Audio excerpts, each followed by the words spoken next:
Most images and footage representative of the observation of the natural world are related to people more often moving through, or at least only pausing momentarily to observe something more closely noticed whilst on the move. And it's this premise, often delivered as absolutely representative, that I'm contesting as a misrepresentation of good observation. Good observation that hopefully, ultimately, will deliver better and more comprehensive results. Having a passive approach to observing nature may seem not such a big revelation, and no, it's not. But I found it appears to be one that very few people do, outside of a formal stopping place, such as a hide or a blind. One of those spots that suggests that here is a chance of good observation in a passive sense, outside all other places, either before or beyond. And in my humble opinion, and as much as I value hides and blinds as crucial in accessing nature, certainly in my own formative years, I would imagine it's its permanency at being little or no threat to the resident wildlife, whilst obviously housing people, again noticeable to the wildlife, that makes it a good observational spot, together with its enforced passiveness. Now, as a filmmaker, I actively detract from hides, and this for a few reasons that may not be pertinent: camera shake from the structure of the hide, the hubbub from people within it, and also possibly the forced directional observation, only allowing the senses to take hold of things that are through the hatch in front of you.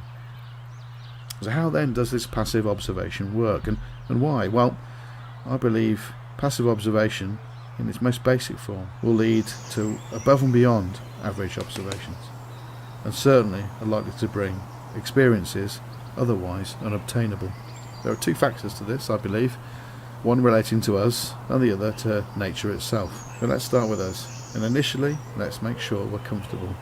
This isn't crucial, of course, but it helps. And then relent. And I don't mean relenting in a sensory aspect, but more a mechanical one. Let breathing and motion slow down to fully resting levels. But as you do, concurrently, raise your audio and visual sensory game. I'm a firm believer as a naturalist, and certainly as a cameraman that actively desires and depends upon getting good observational results, that in any one place there are rhythms and patterns to life. The key is to relent enough to notice them, and then be inquisitive about them. We're often found congratulating ourselves around the time for Dawn Chorus Day, in stopping and letting all of our senses really take a hold of the natural performance around us.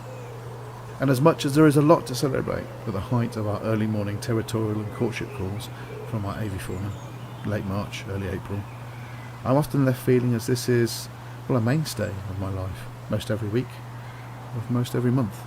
And I don't just mean with that particular perception, but of the conscious place that I put myself in, where I am diminutive and enveloped in a natural amphitheatre. Here is a section of a vlog I made earlier last year that hopefully embraces this.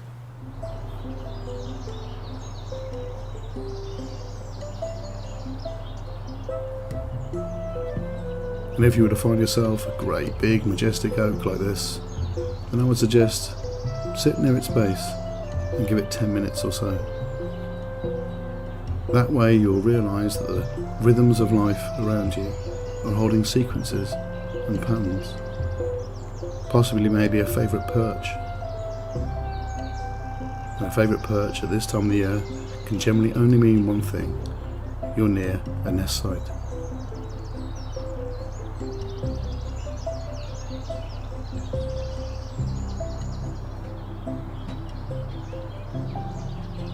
It might not just be a favourite perch, it might be a sequence of flying patterns, a familiar bird or a similar bird passing by you every few minutes.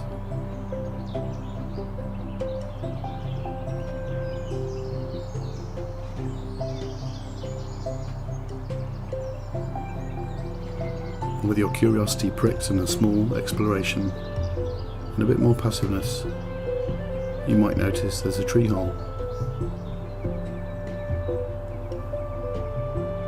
And with another few minutes, all of its secrets should be revealed.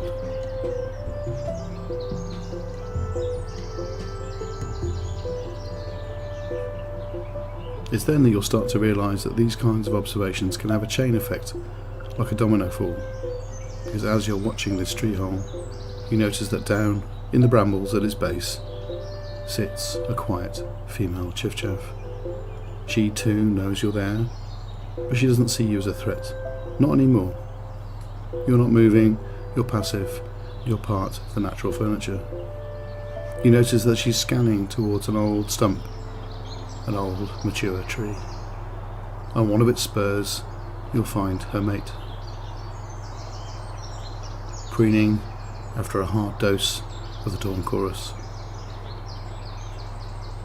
And just then, out of the corner of your eye, you'll notice that on the trunk of this old tree, there's more movement, of a curious sort. A small brown bird disappears behind the bark. It's a tree creeper.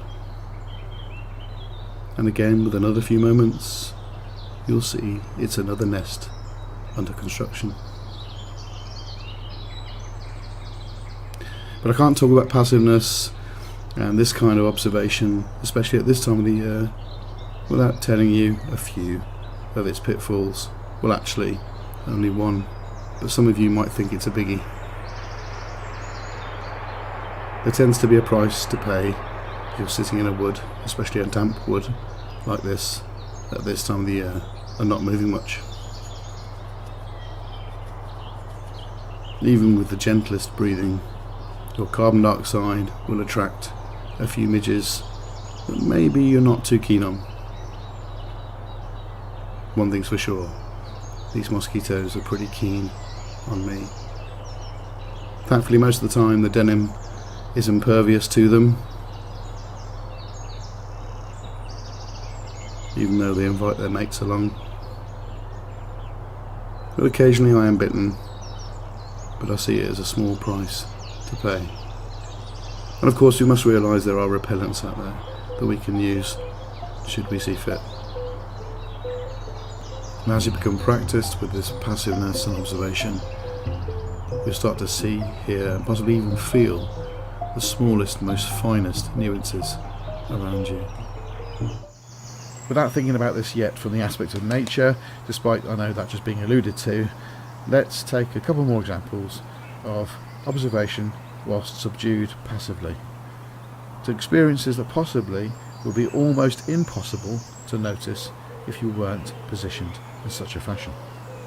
One of these, I believe, for me last year would include the green longhorn or fairy moths that I caught a glimpse of and then had a really nice experience with, about 20 to 25 foot up on the side of the oak canopy. It was a spectacular watch, and one I was more than conscious I just wouldn't have got if I was a passerby, though certainly one absolutely obtainable after a few moments of still observation.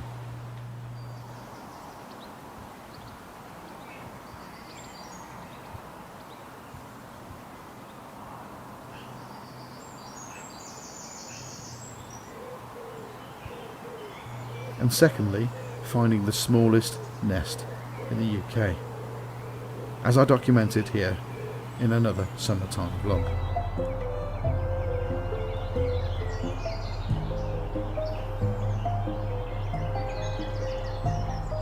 But with patience and constant and repetitive observation, the penny started to drop.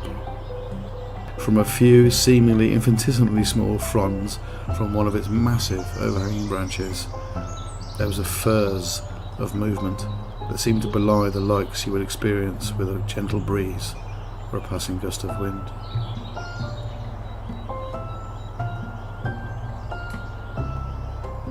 And then, eventually, in the dawn light, I saw the small silhouettes.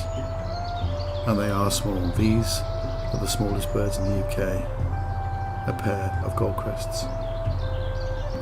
But because of the 30-foot altitude and the incredibly finite piece of habitat that I was looking at, I wasn't sure whether these birds were feeding chicks. But I soon realised that their frequent visits to this one very small spot was to build a nest. They were bringing in tiny amounts of moss, lichen and fine strands of bark. Notoriously well hidden and almost impossible to locate, this really was a triumph of good observation. And despite all the filming challenges that lay ahead of me with the exposure and the altitude, I really was made up that this was a nest under construction, and therefore then a chance to experience their behaviour for possibly a good 3 to 4 weeks.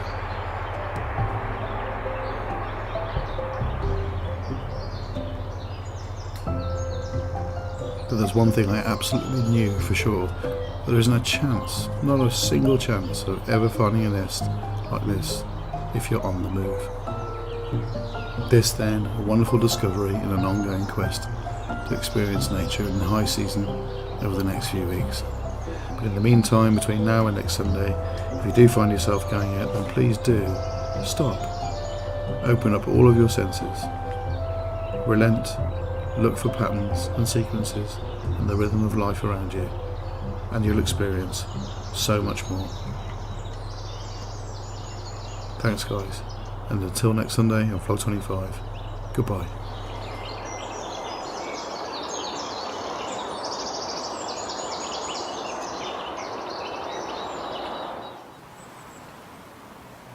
And of course, coupled with the knowledge gained by exercising this passiveness and finding these birds, and given a few weeks, it can lead to some simply fantastic and truly unbridled moments.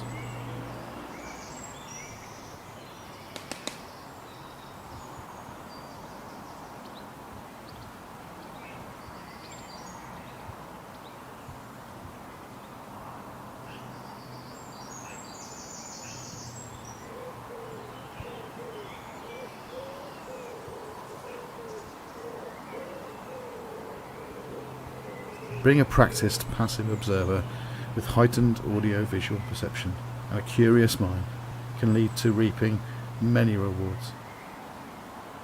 But this really is only half the story.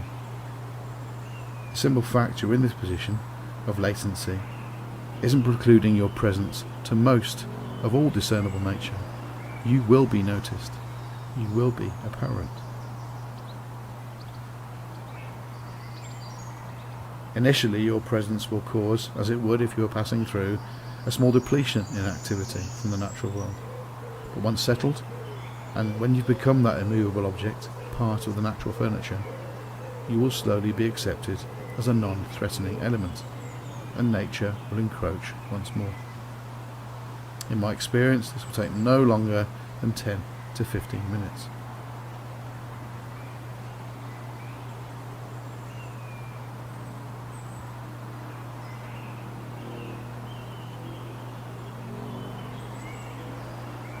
And this in itself brings about immense joy when you realise that we can never expect not to be noticed. That is, of course, if you've not gone in absolutely camouflaged to the hilt and employing some really stealthy tactics. But being noticeably accepted as part of this natural dynamic within your observable zone is a real thrill. There will be times, though, when new nature will enter into this zone without being aware of your presence, at least initially. And these encounters can be truly magical. Though they more often end with the subject eventually noticing you, the moments prior to this and the rewards you gain certainly would not occur if you were moving through.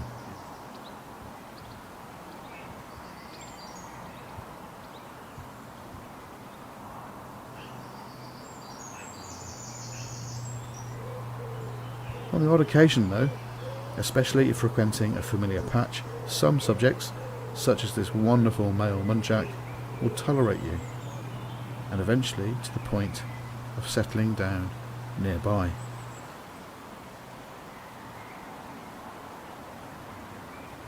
I do love the fact that, despite his head being turned, his ears are still all on me.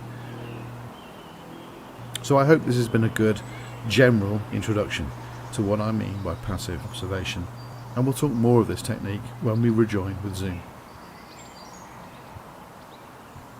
But let me leave this YouTube upload with one of my earliest short films, one where I was hunkered down passively in the Strathconnell Valley of the Highlands of Scotland, trying to locate golden eagles no less. Hopefully this short film will demonstrate that applying your senses, questioning and using logic, sometimes against mounting odds, can and do deliver a degree of success.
That's the end of the upload, guys. I really hope you've enjoyed it, and please return to the Zoom meeting and we'll talk some more.